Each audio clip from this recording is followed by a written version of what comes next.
bermula dengan tanaman cili kulai. Dan lepas tu pada tahun 2025 Madi datang approach kepada kami, offer tanaman bawang kepada kami. Dan tanaman bawang pun kami pun tak pernah tanam, tapi kami cuba buat yang terbaik lah orang kata. Alhamdulillah untuk hasil tuaian yang pertama, tanaman tu menghasilkan hasil yang meyakinkan. Total keseluruhan dekat sini ada 10 ekar, tapi kami dah jalankan yang ada sistem HBH ada 6 ekar. Dan kami akan expand untuk masa akan datang, insyaAllah. Ini target dalam masa 5 tahun kami boleh capai target SSR yang disasarkan, iaitu sebanyak 30%. Kerjasama Madi sangat baik.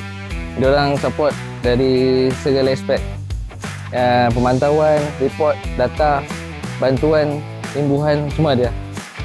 So kata pemantauan tu tak putus lah dari kerjasama, maksudnya feedback dengan outcome tu semua serasi lah. Saya berharap projek tanaman bawang tak berhenti setakat 5 tahun yang pertama, sebab kita import bawang satu batu, jauh lagi perjalanan. So kita buat yang terbaik lah.